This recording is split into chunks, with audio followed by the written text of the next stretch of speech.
Hi, good morning. This is about the fourth time I've tried this intro. Oh, it's just going to be one of those days. I know it is. Basically, we have a collaboration that has been set up by Mana from Dolls Rescued, Jay from J Dolls UK, and we've also got Rosie's Toy Chest in as well. We're going to pop the links below so you can have a look at sort of what they've done as well. But there's not just them. It has been an open collaboration, this one, so there's lots of other people having a go. So if you look at the hashtag, as I say, let me get it right, Dolls Gone Goth, Nightmare Before Christmas. So I think you've guessed the theme there. So I've chosen my Smartdoll as a representation of this. It can be anything. It can be a doll you've already got. It can be different types of dolls. It can be something you've made. It doesn't matter. It's just a collaboration of anything within that theme. So I've got my Smartdoll here. So I'm going to pick her up. This is Chitose. So I'm going to just pick her up. She's definitely a big Jack fan. She's usually the one that ends up in anything gothy that we do. And here she is.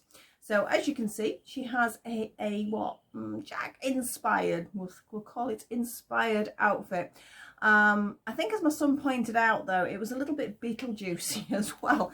So I think we've got Jack stroke Beetlejuice here. The fabric I really did struggle to get, so that is why we've gone for the stripes. I know Jack's is more black with a very fine white stripe, but this was as near as I could actually get. So got a little bag here, which has got a very annoying bell on it, and as you know, it's the crochet area that is my sort of thing, so we had to have a bit of crochet in there, and we have this really cute zero, which I'm actually quite pleased with. Now, most of this is handmade. I'd say we're looking at about 90%. The hat I didn't make, that was one that was gifted to me. I did make the necklace, etc, etc, and the shoes obviously are the shoes that I've got. These are actually proper Smartdoll shoes there. So we're going to have a proper look at a top down and see what you think, as it was a total rush job this. Everything's been thrown together. I'm a day late anyway. It should have been yesterday, but yeah, totally chaotic. I've got lots of things going on today, so I should get this video up. I've got a crochet one to do as well, but that might end up tomorrow yet. I'm not quite sure. So we're going to look at old Chitose here, top down, see what you think, and I'll tell you a little bit more about where I made some bodgers, where it went well, everythth like that. So I will see you in a moment, top down, and we'll see what we think. So see you in a moment. Ah! He's just fallen off.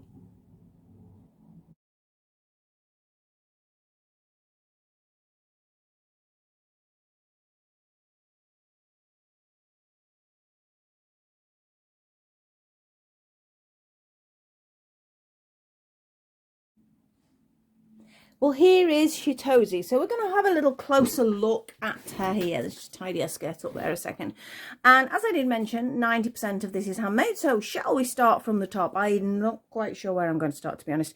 Basically, as I mentioned, I didn't make the hat. This is one that I got gifted me, which is absolutely gorgeous. Now, Chitose is the Jack fan, as you can see. You may have worked that out, but we'll start with the little necklace. This is a little necklace that I did make. Now this is out of Fimo, or Fimo, however you want to pronounce it, and then basically I just sort of popped a little bit of a white pen on there, a little bit of chain, and then crocheted the rest to go round her neck. And I just thought obviously this pays homage to his actual necktie, so I thought, well, that was quite cute. She's got a very girly version. As I mentioned, I do think it's a little bit of a cross between Jack Skellington and Beetlejuice. I couldn't think of the word then. But that's how it went. I really did want some Sally fabric, but by the time I sorted it out, I would have had to order, and it would have taken ages to come across. And apart from the fact the fabric is really expensive over here, so I wasn't very impressed with that, because I know in other places they can almost pick them up at the supermarkets, but we don't have that opportunity here. So it had to be sort of made from what I got, really. So there was the little necklace there. Then I just made a little bandeau top, nothing exciting. It's just got some little press studs at the back, a little cabochon that I'd got. I did get a pack of cabochons, so I was able to use that. I'm just going to move two other accessories. That's really annoying because it jingles all the time, but again, a little bit of festive spirit for the jingle in there. And then we moved down to the skirt. The skirt I did bodge a little bit. I wanted to do a proper skirt with a waistband, etc, etc, but I was literally last minute trying to sort this out. So then I'm like, oh, I'll just turn it over and put some elastic in, which I did, but then that wasn't very neat. So then I added this, then the waistband was too big. So yeah, I got a little bit frustrated. As most of you know, I am a crocheter. I am not a sewer. I can sew, and, you know, I can sew pretty adequate. You know, I've had to do cosplay competitions for my son, costumes and all that sort of thing. So I have sort of made quite a level in that respect. But if I can cut corners, I will. And especially where time is concerned, I ain't got a clue what to do with this skirt. I did it in 5 panels. And I think, again, that's why we've got a slight Beetlejuice feel. It would be quite nice. You could sort of make it... sort of little Beetlejuice details. I might have to use it at a later date for that. But I'm quite pleased. I actually didn't intend to match the panels up, but I thought she's got blue underwear on. She has no black underwear, so I couldn't do that. So yeah, she's got some blue underwear on there. I was quite impressed. I matched totally by accident. I didn't plan on doing that. So that I was quite pleased with. Apart from the fact, don't look at my hems. They're not very good. I'm going to turn it up that way so you can't see them. Now, the underskirt. Now, this was a very lucky find. This is a charity shop find.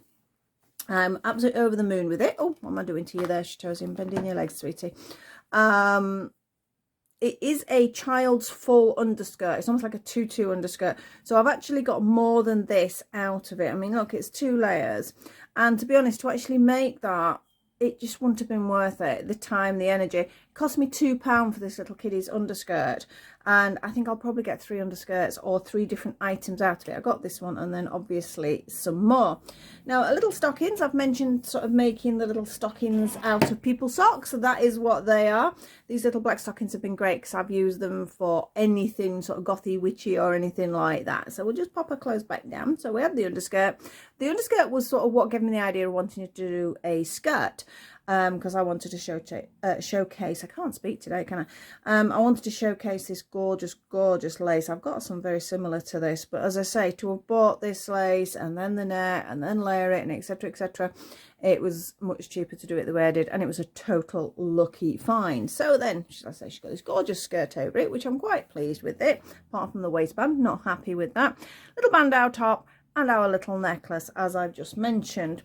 Poor old Chitose, can you see she's got some marks on her as well, so she's going to need a soak in a cleaner to get this off. I have got some from I went totally blank then, but I have got some anyway. I'm trying to think who it was from. Oh, Retro Dolls, of course it was. So yeah, I'm gonna have to do a bit of work on her, I think. I don't know what's done it. It's on her hands, it's on her arms, and yeah, for whatever reason, but I do know it should come off. I've used this product on Cindy's and that. I haven't used it on the Smartdoll yet, so I'm hoping that's going to be okay. So I was going to bring this one in, but I'm not going to bring this one in. But I enjoy making accessories way more than I like making clothes. I'm going to have to hold that bell.